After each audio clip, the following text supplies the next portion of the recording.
আসসালামু আলাইকুম রহমতুল্লাহ। আশা করি আপনারা সবাই অনেক অনেক ভালো আছেন। তো আজকের এই ভিডিওতে আমি এমন একটা টপিক নিয়ে আলোচনা করতে যাচ্ছি, যেই টপিকটা ইন্টারমিডিয়েটের স্টুডেন্টের জন্য বেশ খানিকটা কঠিন। ইন্টারমিডিয়েট স্টুডেন্টরা অনেকেই চিন্তা করে, এমন অনেকগুলো টপিক আছে এইচএসসিতে, তারা চিন্তা করে যে এই টপিকগুলা তাদের ক্ষেত্রে বেশ কঠিন, কিংবা বইয়ের মধ্যেও যেভাবে ব্যাখ্যা দেয়া থাকে অনেক স্টুডেন্টরা সেই ব্যাখ্যাটা পড়ে বুঝতে পারে না আসলে অ্যান্সারটা আসলে কীভাবে করা উচিত, কিংবা অনেকেই এখান থেকে অ্যান্সার করলে খুব একটা ভালো মার্ক অর্জন করতে পারে না। তারই প্রেক্ষিতে আমি কয়েকটা স্পেসিফিক টপিক সিলেক্ট করেছি, যেগুলো হচ্ছে যে ইন্টারমিডিয়েটের স্টুডেন্টের জন্য বেশ কঠিন এবং তারা এটাকে কঠিন বলেই চিন্তা করে। তবে সেই টপিকগুলো আজকে থেকে চেষ্টা করবো ইনশাল্লাহ এই স্পেসিফিক টপিকগুলোর উপর ফ্রি ভিডিও আপলোড করার, এবং যাতে করে যারা হচ্ছে যে এই টপিকগুলো নিয়ে বেশ শঙ্কিত আছে তারা যাতে এই টপিকগুলো থেকে খুব সহজে অ্যান্সার করে একটা ভালো মার্ক অর্জন করতে পারে। তার প্রেক্ষিতে আজকের প্রথম যে ভিডিওটা সেটা হচ্ছে শোষণের স্নায়বিক নিয়ন্ত্রণ। তো আমি যতটুকু জানি এইচএসসি স্টুডেন্টরা এই টপিকটাকে বেশ কঠিন হিসেবেই চিন্তা করে। তো আজকে এটা একটু সহজভাবে আলোচনা করার চেষ্টা করি। আমাদের শোষণের যে স্নায়বিক নিয়ন্ত্রণ, এটা মূলত হয় আমাদের ব্রেইন থেকেই মূলত এটা নিয়ন্ত্রিত হয়। তো ব্রেইনের মধ্যে আমাদের যে দুটো অংশ, একটা হচ্ছে পন্স এবং মেডুলা। এই পন্স আর মেডুলা হচ্ছে আমাদের শোষণটা নিয়ন্ত্রণ করে। পন্সের মধ্যে আমাদের দুইটা সেন্টার আছে। সেই সেন্টারের মধ্যে একটা হচ্ছে অ্যানিউস্টিক সেন্টার, অ্যানিউস্টিক কেন্দ্র, এবং এটা হচ্ছে নিউমোট্যাক্সিক কেন্দ্র, নিউমোট্যাক্সিক কেন্দ্র। আচ্ছা, খুব ইজিলি আমরা বোঝার চেষ্টা করব যে পন্সের মধ্যে আমরা কোন দুইটা কেন্দ্র পাইলাম। একটা হচ্ছে অ্যানিউস্টিক কেন্দ্র আর একটা হচ্ছে নিউমোট্যাক্সিক কেন্দ্র। এবং মেডুলাতেও দেখা যাচ্ছে, আমি এখানে দুইটা মার্ক করেছি, মেডুলাতেও দুইটা কেন্দ্র থাকে। একটা হচ্ছে নিঃশ্বাস কেন্দ্র, নিঃশ্বাস কেন্দ্র, আর এটা হচ্ছে প্রশ্বাস কেন্দ্র।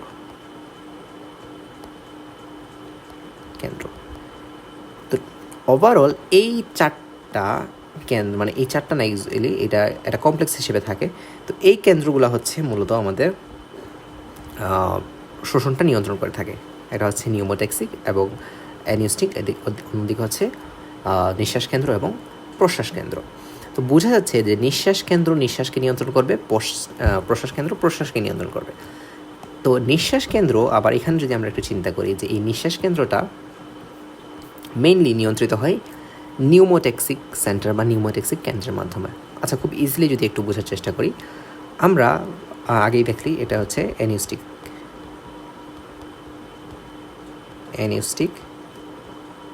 কেন্দ্র।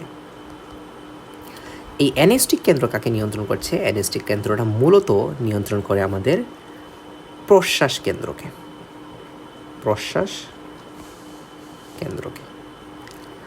অন্যদিকে নিউমোট্যাক্সিক যে কেন্দ্রটা আছে, যেটা পৌঁছে, সেটা নিয়ন্ত্রণ করে হচ্ছে নিঃশ্বাস কেন্দ্রকে। মনে রাখা খুব সহজ, নিতে দুইটি নি দিয়ে আছে, নিঃশ্বাস কেন্দ্রকে।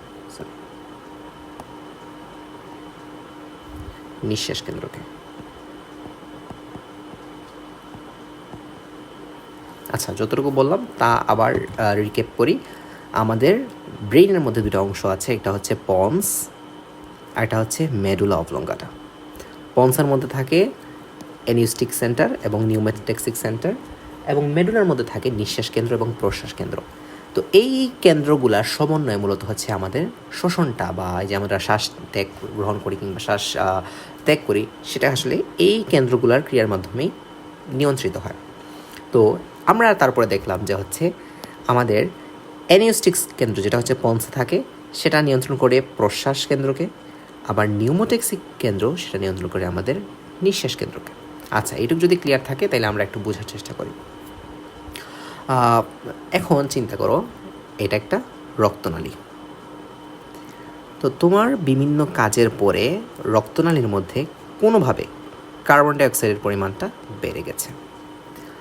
তো সেই যে কার্বন ডাইঅক্সাইডের পরিমাণ বেড়ে গেল, এই সেন্সটা গ্রহণ করে অ্যানিউস্টিক কেন্দ্রটা উদ্দীপিত হবে। কি বললাম? রক্তের মধ্যে যখন কার্বন ডাইঅক্সাইডের পরিমাণ বেড়ে গেল, তখন অ্যানিউস্টিক কেন্দ্র বা অ্যানিউস্টিক সেন্টার যেটা আছে সেটা উদ্দীপিত হবে, এবং সেই উদ্দীপনার যে সেই উদ্দীপনাটা পাঠাবে হচ্ছে প্রশ্বাস কেন্দ্রকে, সেই উদ্দীপনাটা সে পাঠাবে প্রশ্বাস কেন্দ্রকে, এবং সেই প্রশ্বাস কেন্দ্রটা প্রশ্বাসের উদ্দীপনাটা পাঠাবে দুইটা মাসেল, একটা হচ্ছে ইন্টারকোস্টাল পেশি, ইন্টারকোস্টাল পেশি, এবং এটা হচ্ছে ডায়াফ্রাম বা মধ্যচ্ছদা, ডায়াফ্রাম। আচ্ছা, তাহলে কী করছে? যখন কার্বন ডাইঅক্সাইডের লেভেলটা রক্তে বেড়ে যাচ্ছে সেটা উদ্দীপিত করছে অ্যানিউস্টিক কেন্দ্রকে, এবং সাথে সাথে অ্যানিউস্টিক কেন্দ্র উদ্দীপিত করছে প্রশ্বাস কেন্দ্রকে। প্রশ্বাস কেন্দ্র ইন্টারকোস্টাল পেশি এবং ডায়াফ্রামকে উদ্দীপিত করছে, এবং তারপর তোমরা জানো যে ডায়াফ্রামের সংকোচন হয়, দেন ডায়াফ্রামের সংকোচন হয়ে অগ্রপশ্চাৎ বলতেছি যে ভার্টিক্যাল যে ডায়ামিটারটা আছে সেই ডায়ামিটারটা বক্ষ গহ্বরের বেড়ে যায়। আবার ইন্টারকোস্টাল পেশি যখন সংকুচিত হয় তখন পর্শুকা বা রিবসগুলা উপরের দিকে উঠে যায়, তখন এন্টেরোপোস্টেরিয়র বা অগ্রপশ্চাৎ বেশটা বা বেশার্ধটা বেড়ে যায়। সেক্ষেত্রে যখন আয়তন বেড়ে যায় তখন হচ্ছে আমাদের শোষণ বা প্রশ্বাসটা ঘটে। এইটুকু আশা করি তোমরা জানো, এটা খুব একটা কঠিন না, এটা হচ্ছে আমাদের নিঃশ্বাস প্রশ্বাস প্রক্রিয়ার মধ্যে পড়ে আর কি। আচ্ছা, তো যখন এই প্রশ্বাস কেন্দ্রটা ইন্টারকোস্টাল পেশিকে এবং ডায়াফ্রামকে উদ্দীপনাটা দিবে, ঠিক একই সময় সে উদ্দীপনাটা সেন্ড করে হচ্ছে নিউমোটেক্সিক সেন্টারকে, এবং সে যখন একই সময়, মানে এই দুটো কাজ একই সময় হয়। আমি যদি এটাকে স্টেপ 1 চিন্তা করি, এটাকে যদি আমি স্টেপ 2 চিন্তা করি, এটাকে আমরা স্টেপ 3 একই সাথে চিন্তা করব। তাহলে প্রশ্বাস কেন্দ্র যে সময় ইন্টারকোস্টাল পেশি এবং ডায়াফ্রামের মধ্যে সংকেত পাঠাবে, ঠিক একই সময়ে সে নিউমোটেক্সিক সেন্টারের মধ্যেও সংকেত পাঠাবে, এবং নিউমোটেক্সিক সেন্টারের মধ্যে সংকেত এই জন্যই পাঠাবে যে সে বলবে যে ভাই আমার কাজ করার পরেই তোমার কাজ করতে হবে, এবং নিউমোটেক্সিক সেন্টার তখনই অ্যালার্ট হয়ে যাবে যে আমাদের বড় ভাই প্রশ্বাস কেন্দ্র কাজ করছে, প্রশ্বাস কেন্দ্রের কাজের শেষেই আমার কাজটা করতে হবে। সো তখন সে কী করবে? নিজের মতো করে প্রিপারেশন নিতে পারবে যাতে করে নিঃশ্বাসটা সে সংগঠিত করতে পারে। আচ্ছা, তো এই অবস্থায় দেখা যাবে যখনই আমাদের প্রশ্বাসটা শেষ হবে, প্রশ্বাসটা শেষ হওয়ার সাথে সাথে যেহেতু আগে থেকেই সিগন্যালটা চলে গেছে, তখন নিউমোটেক্সিক সেন্টারটা নিঃশ্বাস শুরু করবে। তাহলে দেখা যাচ্ছে প্রশ্বাসটা হচ্ছে একটা সক্রিয় প্রক্রিয়া, কিন্তু নিঃশ্বাসটা হচ্ছে একটা নিষ্ক্রিয় প্রক্রিয়া। প্রশ্বাসটা শেষ হওয়ার সাথে সাথেই নিঃশ্বাসটা শুরু হচ্ছে, এবং নিঃশ্বাস কেন্দ্র কী করবে? সে একই সময়ে নিঃশ্বাসটা চালাবে এবং সেম একই সময়ে সে অ্যানিউস্টিক সেন্টারকে বন্ধ করে দিবে। কারণ কি, আমরা তো কখনো চাইলেই নিঃশ্বাস এবং প্রশ্বাস দুইটা কাজ একসাথে চালাতে পারবো না। আমাদের প্রথমে প্রশ্বাসটা গ্রহণ করতে হবে, দেন নিঃশ্বাসটা ত্যাগ করতে হবে। এখন আমরা তো কোনো সময় চাইলেই একই সাথে শ্বাস গ্রহণ করতে পারবো না, ত্যাগও করতে পারবো না। সো এই জিনিসটা যাতে একসাথে না হয়, তাহলে আমার কী করতে হবে? একই সাথে নিউমোটেক্সিক সেন্টার এবং অ্যানিউস্টিক সেন্টার কাজ করা চলবে না। তাই যখনই নিউমোটেক্সিক সেন্টারটা কাজ করছে, সে যখন নিঃশ্বাস কেন্দ্রটা চালাচ্ছে, নিঃশ্বাস কেন্দ্রকে যখন সে উদ্দীপিত করছে, তখন সেম একই সময়ে সে অ্যানিউস্টিক সেন্টারকে ব্লক করে দিতেছে বা অ্যানিউস্টিক সেন্টারকে বন্ধ করে দিতেছে। ফলে দেখা যাচ্ছে যে প্রশ্বাস ক্রিয়াটা তখন বন্ধ থাকছে, কিন্তু সে স্বয়ংক্রিয়ভাবে, মানে সে তার নিজস্বভাবেই নিঃশ্বাসটা চালু রাখতে পারতেছে বা নিঃশ্বাসটা করতে পারছে। ফলে দেখা যাচ্ছে আমাদের নিঃশ্বাস সংগঠিত হচ্ছে। এখন আমাদের যে শ্বাসনালী আছে, হ্যাঁ, আমি যদি চিন্তা করি এটা হচ্ছে আমাদের শ্বাসনালী। তো এই শ্বাসনালীর মধ্যে কিছু স্ট্রেস রিসেপ্টর থাকে। তো সেই স্ট্রেস রিসেপ্টরগুলা যখন বেশি পরিমাণ, মনে করো ফর এক্সাম্পল প্রশ্বাস নিতে নিতে মানে ফুসফুসটা বেশ প্রসারিত হলো, ঠিক একই সময় দেখা গেল অ্যালভিওলাসগুলোও প্রসারিত হচ্ছে, এবং এই শ্বাসনালীর মধ্যে যে স্ট্রেস রিসেপ্টরগুলো আছে, স্ট্রেস রিসেপ্টরগুলো কী করে? এই যে প্রসারিত হওয়ার যে অনুভূতিটা, ফর এক্সাম্পল আমি যদি এখানে চিন্তা করি, সেই স্ট্রেস রিসেপ্টরগুলো কী করবে? সেই অনুভূতিটা, যে প্রসারণের যে অনুভূতিটা, সেই অনুভূতিটা সেন্স করবে, এবং সেটাও সে ছেড়ে দিবে। তখন সে একটা ইনহিবিটরি সিগন্যাল বা অবদমন সিগন্যাল সে পাঠিয়ে দিবে অ্যানিউস্টিক কেন্দ্রকে।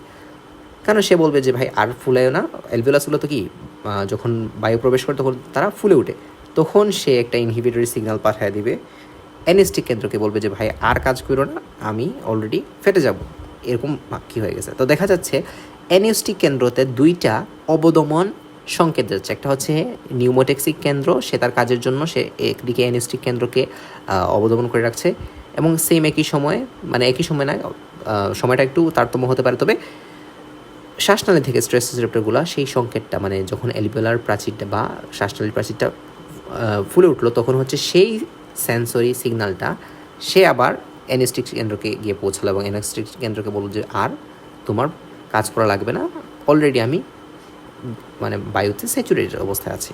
তো সেক্ষেত্রে দেখা যায় আবার প্রশ্বাসটা বন্ধ হলো, এবং তখন নিঃশ্বাসটা স্বয়ংক্রিয়ভাবে সংগঠিত হচ্ছে। আবার যখন নিঃশ্বাসটা শেষ হয়ে গেছে, তখন কি হচ্ছে, যখন নিঃশ্বাসটা শেষ হলো ঠিক সেই সময় নিউমোটেক্সিক সেন্টারটা তার কাজটা বন্ধ করে দিল। দেখো, নিঃশ্বাস যখনই শেষ, তখন নিউমোটেক্সিক সেন্টারটা তার কাজটা বন্ধ করে দিল। নিউমোটেক্সিক সেন্টার যখন তার কাজটা বন্ধ করে দিয়েছে, ফলে এই যে ইনহিবিটরি সিগন্যাল বা অবদমন সিগন্যালটা, সেই সিগন্যালটা বন্ধ হয়ে যাচ্ছে। যখন এই সিগন্যালটা বন্ধ হয়ে যাচ্ছে, তখন অ্যানিস্টিক কেন্দ্রটা আবার তার পুনরায় আগের যে ফ্লোটা বা আগের যে কাজ করার ক্ষমতাটা সে ফিরে পাচ্ছে। আগের তার কাজ করার ক্ষমতাটা আসলে কি? তার কাজ করার ক্ষমতাটা হচ্ছে এই যে প্রশ্বাস ক্রিয়া। ফলে সে পুনরায় প্রশ্বাস করতে পারছে, এবং সে আবার সেই কাজটা, মানে এই যে সাইকেলটা, সেই সাইকেলটা আবার রিপিট করতে পারছে। তাহলে আমরা যদি প্রথম থেকে আবার বোঝার চেষ্টা করি যে আসলে কি কি ঘটনা ঘটলো এখানে। প্রথমেই আমাদের যে এই নিঃশ্বাস কেন্দ্র, মানে নিঃশ্বাস প্রশ্বাস নিয়ন্ত্রণ করছে কি? আমাদের পন্স এবং মেডুলা। মার্ক করে দেওয়ার চেষ্টা করি, কে চেষ্টা করছে? আমাদের হচ্ছে পন্স এবং মেডুলা। পন্সের মধ্যে থাকতেছে নিউমোটেক্সিক অ্যানিস্টিক কেন্দ্র এবং নিউমোটেক্সিক কেন্দ্র, মেডুলার মধ্যে থাকে নিঃশ্বাস কেন্দ্র এবং প্রশ্বাস কেন্দ্র। আচ্ছা, এইটুকু বুঝলাম। যখনই কোনোভাবে আমাদের বডিতে কার্বন ডাইঅক্সাইডের লেভেল বেড়ে গেল, তখন দেখা যায় আমাদের যে অ্যানিস্টিক কেন্দ্র, আগে বলে রাখি, অ্যানিস্টিক কেন্দ্র নিয়ন্ত্রণ করে প্রশ্বাস কেন্দ্রকে, নিউমোটেক্সিক কেন্দ্র নিয়ন্ত্রণ করে নিঃশ্বাস কেন্দ্রকে, নিউমোটেক্সিক নিঃশ্বাস কেন্দ্রকে। তো যখন অ্যানিস্টিক কেন্দ্র কার্বন ডাইঅক্সাইডের যখন বেশি পরিমাণে বেড়ে যায়, তখন অ্যানিস্টিক কেন্দ্রটা উদ্দীপিত হয়। সে তখন প্রশ্বাস কেন্দ্রকে একটা সিগন্যাল পাঠায় যে ভাই এখন প্রশ্বাস করতে হবে, কারণ তোমার বডিতে যখন কার্বন ডাইঅক্সাইডের লেভেলটা বেড়ে গেছে, তার মানে কি তোমার বডি থেকে কার্বন ডাইঅক্সাইডটা বের করে দিতে হবে।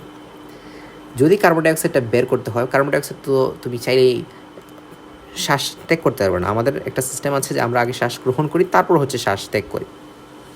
কখনোই আমরা চাইলে শ্বাসটা আগে ত্যাগ করতে পারি না, পরে গ্রহণ করতে পারি না। আগে আমাদের গ্রহণ করতে হয়, দেন ত্যাগ করতে হয়। যখনই কার্বন ডাইঅক্সাইডের স্যাচুরেশনটা আমাদের বডিতে বেড়ে গেছে, তখন আমাদের বডিটা চিন্তা করে যে এখন সেই কার্বন ডাইঅক্সাইডটাকে আমাদের বের করে দিতে হবে।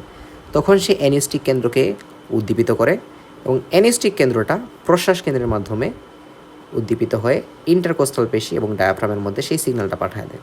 ফলে ডায়াফ্রামের সংকোচন হয়, ইন্টারকোস্টাল পেশির সংকোচন হয়, বক্ষগহ্বরের আয়তন বৃদ্ধি পায়, এবং তারপর কি হয়, আমাদের বায়ুমণ্ডল থেকে অক্সিজেন সমৃদ্ধ বায়ু আমাদের ফুসফুসে প্রবেশ করে।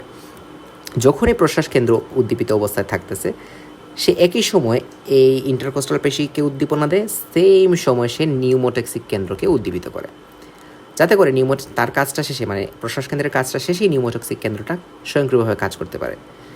ফলে প্রশ্বাস যখনই শেষ হয়, তখনই নিউমোটেক্সিক কেন্দ্রটা কাজ শুরু করে, এবং সে নিঃশ্বাস কেন্দ্রকে উদ্দীপিত করে। এবং যখনই সে নিঃশ্বাস কেন্দ্রকে উদ্দীপিত করে, সেম একই সময়ে সে অ্যানিস্টিক কেন্দ্রকে ব্লক করে দেয়, যাতে করে প্রশ্বাস আর নিঃশ্বাস একই সময় না হতে পারে। এবং তখন সে কী করে, তখন সে নিঃশ্বাসটা গ্রহণ করে, এবং একই সময় এই যে স্ট্রেস রিসেপ্টরগুলো আমাদের শ্বাসনালীর মধ্যে, সেগুলা যে প্রসারণের উদ্দীপনাটা গ্রহণ করে, এবং সেই উদ্দীপনাটার জন্য সে একটা অবদমন সিগন্যাল কই পাঠায় দেয় অ্যানিস্টিক কেন্দ্রের মধ্যে। তাহলে অ্যানিস্টিক কেন্দ্র দুই জায়গা থেকে অবদমন পাচ্ছে। একটা অংশ হচ্ছে তার নিউমোটেক্সিক কেন্দ্র থেকে, আর একটা অংশ হচ্ছে স্ট্রেস রিসেপ্টর থেকে। এটাকে আমরা আবার হেয়ার ব্রোয়িং রিফ্লেক্স বলি। তো এই দুইটা যে ইনহিবিটরি রিফ্লেক্স বা অবদমন ক্রিয়ার জন্য দেখা যায় অ্যানিস্টিক কেন্দ্রটা তার কার্যক্রমটা হারায় ফেলে। ফলে সে প্রশ্বাস করতে পারছে না, তখন স্বয়ংক্রিয়ভাবে নিষ্ক্রিয়ভাবে নিঃশ্বাসটা সংগঠিত হয়। আবার যখন নিঃশ্বাসটা শেষ হয়ে গেল, তখন দেখা যাচ্ছে কি যে আবার এই সিগন্যালটাও বন্ধ হয়ে যাচ্ছে, এবং এই সিগন্যালটাও বন্ধ হয়ে যাচ্ছে। ফলে দেখা যাচ্ছে অ্যানিস্টিক কেন্দ্রটা নিজের মতো করে কাজ করার ক্ষমতা ফিরে পাচ্ছে, এবং সে পুনরায় প্রশ্বাস করতে পারছে। সো এই মেকানিজমের মাধ্যমে মূলত হচ্ছে আমাদের নিঃশ্বাস প্রশ্বাসটা সংগঠিত হয় এবং এই টপিকটা এই যে অ্যানিস্টিক কেন্দ্র, নিউমোটেক্সিক কেন্দ্র এবং নিঃশ্বাস কেন্দ্র প্রশ্বাস কেন্দ্র নিয়ে আমরা অনেকেই এইচএসসিতে অনেকেই স্টুডেন্টরা আছে যারা সাফার করে, যারা বুঝতে চায় না। তো এই জন্য হচ্ছে তারা এই টপিকটা নিয়ে বেশ সন্দিহান থাকে কীভাবে অ্যান্সার করবে। আশা করি আজকের এই ভিডিওর পরে তোমরা বিষয়টা খুব ভালো করে বুঝতে পেরেছো এবং চাইলে তোমরা এখন বইয়ের লাইনগুলো পড়লে বুঝতে পারবে আসলে জিনিসটা কী এবং কীভাবে এক্সপ্লেন করা হয়েছে। তো আশা করি তোমরা বিষয়টাতে উপকৃত হয়েছো এবং চেষ্টা করবো ইনশাল্লাহ এই স্ট্যান্ডার্ড মানে এই রকম কিছু কঠিন টপিকগুলো যেগুলো একটু কনসেপচুয়াল সেগুলা এক্সপ্লেন করার যতটুকু আমার নলেজ আছে। তো সেই পর্যন্ত ভালো থাকো সবাই, ধন্যবাদ সবাইকে, আসসালামু আলাইকুম।